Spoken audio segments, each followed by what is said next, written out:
Guys, welcome to our channel. और आज हम लेके आए हैं why Muslims really celebrate Muharram.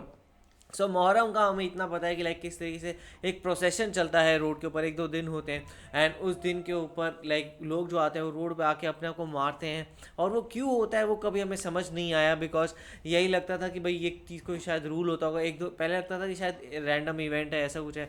लेकिन वो रेगुलर होता गया तो तब समझ नहीं आया कि ऐसा क्यों करते हैं लोग बार बार, और क्यों अपने आप को हिट करने की ट्राई करते हैं। और वो फिर एक रैली चल रही होती है तो उसके बीच में बहुत सारे सवाल है। तो मेरे ख्याल से यहाँ हमें उस बारे में बहुत सारे आंसर्स मिलेंगे। सो देखते हैं वीडियो कैसे। और मोस्टली ऐसे होता है ना, हम लोगों को मतलब हमारे एक दूसरे के रिलीजन में जो फेस्टिवल्स होते हैं उनको लेकर हमेशा कंफ्यूजन होती है कि लाइक कि क्यों होता है, क्यों होता है, क्यों सेलिब्रेट करते हैं। जैसे मुस्लिम्स हैं, उनको हमेशा क्यूरियोसिटी रहती है जानने की होली सेलिब्रेट क्यों करते हैं, दिवाली सेलिब्रेट क्यों करते हैं, है ना।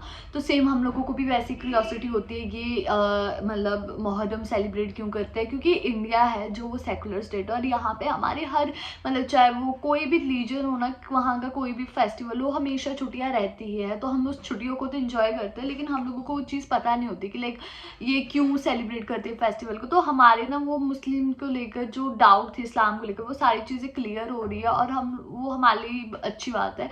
तो इसमें हम लोगों को पता लगेगा कि क्यों ऐसे होता है। तो देखते हैं फिर वीडियो कैसे होने वाली भाई देख लेते हैं कैसा होगा। तो आप भी देखो, हम भी देखते हैं। है। Let's let's start. Start. Muharram इमाम हुसैन और उनके साथ शहीद हुए लोगों की याद में मनाया जाता है। इमाम हुसैन अल्लाह के रसूल पैगंबर मोहम्मद के नाती यानी नवासे थे। मुहर्रम इस्लामी कैलेंडर का पहला महीना है जिसमें 10 दिन तक शिया मुस्लिम इमाम हुसैन की याद में शोक मनाते हैं। ओह। शिया मुस्लिम कौन है? इस्लाम की तारीख में हमेशा से ही पूरे विश्व के मुसलमानों का खलीफा यानी प्रमुख नेता चुनने का प्रावधान रहा है। इसलिए पैगंबर मोहम्मद के बाद 4 खलीफा चुने गए। हम्म। मुस्लिम लोग योग्यता और शक्ति के आधार पर सुरक्षा के लिए खलीफा चुनते थे। हम्म। तो जिन लोगों ने हजरत अली को अपना इमाम चुना वे शिया कहलाए, जिसका अर्थ है शियाने अली यानी हजरत अली के समर्थक। ओह। इसके विपरीत सुन्नी चारों खलीफाओं के चुनाव को सही मानते हैं। क्यों हुए इमाम हुसैन शहीद? पैगंबर मोहम्मद साहब के दुनिया से रुखसत होने के लगभग 50 वर्ष बाद इस्लाम धर्म के लोगों के बीच गहन अत्याचार पनपा। दरअसल मक्का से दूर स्थित सीरिया के गवर्नर यजीद ने खुद को ही खलीफा घोषित कर दिया। हम्म। यजीद के काम करने के तरीके में तानाशाही झलकती थी और इस्लाम जैसे धर्म में तानाशाही या बादशाहत के लिए कोई जगह नहीं थी। ओके। जमीन से आसमान तक सिर्फ अल्लाह को ही बादशाह माना जाता था। पैगंबर मोहम्मद के नाती इमाम हुसैन जो उस वक्त मक्का में थे ने यजीद को खलीफा स्वीकारने से इनकार कर दिया। खलीफा बनने के बाद यजीद ने गुस्से में आकर मदीना के राज्यपाल वलीद पुत्र अतवा को फरमान भेजा कि वो हुसैन को यजीद को खलीफा मानने और उसकी आज्ञाओं का पालन करने के लिए राजी करे और वाह। यदि हुसैन नहीं माने तो उनका सिर काटने का आदेश दिया। ओ तेरी। वलीद पुत्र अतवा ने हुसैन को राजभवन में बुलाया और यजीद का फरमान पढ़कर सुनाया। फरमान सुनकर हुसैन ने जवाब दिया, मैं एक भ्रष्टाचारी, व्यभिचारी तथा अल्लाह रसूल को ना मानने वाले यजीद का हुक्म नहीं मान सकता। वाह। इसके बाद इमाम हुसैन अपनी हज यात्रा को पूरा करने के लिए मक्का शरीफ पहुंचे। वहां पर भी यजीद ने अपने सिपाहियों को हुसैन साहब का कत्ल करने के लिए भेज दिया।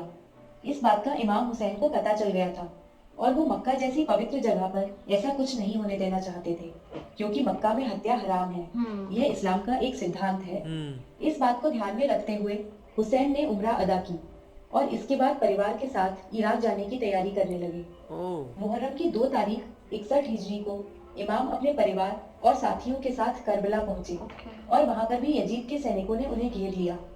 तब 2 से 9 तारीख तक यजीद के सैनिकों को इमाम हुसैन इस्लाम के सिद्धांतों की शिक्षा देते रहे, लेकिन किसी ने भी उनकी बात नहीं समझी। सिपाहियों के ना मानने पर हुसैन साहब ने एक रात की मोहलत मांगी ताकि वो अल्लाह की इबादत कर सके। इजाजत मिलने पर इमाम और उनके सभी साथी सारी रात इबादत करते रहे। इस रात को आसुर की रात कहा जाता है। असुर। मुहर्रम 10 को यजीद के सेनापति बिल साद ने एक तीर छोड़ा और इसके बाद जंग शुरू हो गई। हुसैन के काफिले में 72 अनुयायी थे, जिनमें 71 मारे गए और वो ही अकेले रह गए। अचानक उन्होंने अपने 6 माह के बच्चे के रोने की आवाज सुनी, जो प्यास से रो रहा था। इमाम बच्चे को मैदान में लेकर आए और सैनिकों से उसको पानी देने के लिए विनती की, ओह। लेकिन सैनिकों ने उनके बच्चे को भी तीर मार दिया और उसने अपने पिता की गोदी में ही तड़प कर दम तोड़ दिया। इसके बाद इमाम हुसैन का भी कत्ल कर दिया गया और इस तरह हजरत इमाम हुसैन ने इस्लाम और मानव जाति के लिए अपनी कुर्बानी दे दी और इसी कारण मुस्लिम धर्म के लोग मुहर्रम के दिन खुद को जंजीरों से पीटकर, सिर पर चाकू खंजर मारकर, लहूलुहान होकर शोक में डूब जाते हैं और इमाम हुसैन को याद करते हैं। अब जानते हैं ताजिया क्या है। ताजिया शिया मुस्लिमों के द्वारा प्रयोग किए जाने वाला एक तरीका है जिससे वो अपने पूर्वजों को श्रद्धांजलि देते हैं। मुहर्रम के 10 दिन तक लकड़ी तथा बांस के उपयोग से इसे सजाया जाता है और 11वें दिन इसके साथ लोग पूरे नगर में भ्रमण करते हैं। ताजिए को इमाम हुसैन का प्रतीक माना जाता है और अंतिम दिन इसे दफना दिया जाता है। तो फ्रेंड्स, इस तरह हुई मुहर्रम की शुरुआत। सीरियसली बहुत ज़्यादा अच्छी वीडियो थी और मुझे बहुत ज़्यादा अच्छा लगा कि ऐसे कि मुस्लिम कितनी ज़्यादा रिस्पेक्ट करते हैं अपने रिलीजन की, कि इमाम हुसैन के साथ इतनी बुरी चीज़ हुई, उनके बेटे को मारा गया। मतलब ऐसा होता है कि आप अगर इमाम हुसैन को मारा जाता तो लाइक ऐसा था कि जंग है, जंग में कोई भी मर सकता है, दोनों साइड का कोई भी मर सकता है वॉरियर, लेकिन ये कभी अलाउड नहीं होता कि किसी औरतों को मारा जाए या फिर बच्चों को मारा जाए, कभी अलाउड नहीं होता। स्टिल उनके बेटे को मारा गया, वो बहुत ज़्यादा गलत था। उस टाइम सोचो उनकी क्या हालत हुई होगी इमाम हुसैन की जब उनके हाथों में उनका बेटे को मारा गया, तो वो बहुत गलत चीज़ थी।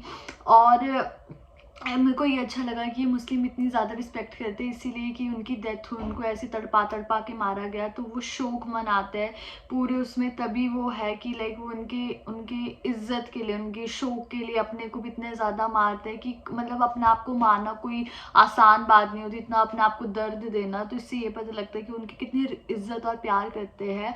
और सीरियसली मतलब मुझे ये चीज़ बहुत ज़्यादा अच्छी लगी और कंसेप्ट इनका अच्छा लगा मुझे कि वो उनकी इतनी ज़्यादा रिस्पेक्ट करते हैं कि अपने आप तक को चोट पहुंचाने के लिए तैयार। और वो जो चीज़ थी ना वो बहुत शॉकिंग थी। और कैसे हुआ, लाइक पहले तो एक लग रहा था कि ओके एक स्टोरी चल रही है और किस तरीके से, लेकिन कैसे वहाँ पे उनके जो बच्चा था वो रो रहा था तो वो मैदान में लेके आया और उनको सामने वालों को ये बोला कि आप हमें पानी दे सकते हो या फिर थोड़ा सा हेल्प कर सकते हो, और उन्होंने तीर चला दिए। कैसे मतलब वो लोग एकदम आप कह सकते हो जालिम लोग होंगे, उन्होंने वहाँ तीर चला दिया, उनके बच्चे को हमला कर दिया एंड फिर उसके बाद उनके ऊपर भी हमला कर दिया। और वो जो फोटो दिखाई गई थी किस तरीके से वो ऐसे कैरी कर रहे थे, तो इतना मतलब वो सिग्निफिकेंस दिखाता था। तभी मेरे ख्याल से वो कहीं ना कहीं जो बाकी सारे लोग होंगे ना, उनके उस टाइम पे उनके मन में एक इम्पैक्ट छोड़ गया होगा। तभी ये जो है आज तक वो इम्पैक्ट है कि भाई लोगों के मन में है कि भाई क्या हुआ कैसे हुआ, पर अभी भी एक प्रॉपर सिग्निफिकेंस नहीं पता चला कि क्यों उस टाइम पे ऐसा करने से वो लोग क्या रियलाइज़ करते हैं। मेरे ख्याल से या तो वो पेन फील करना चाहते हैं जो कहीं ना कहीं इमाम हुसैन जी ने फील की थी, वही सेम मेरे ख्याल से ये कहीं ना कहीं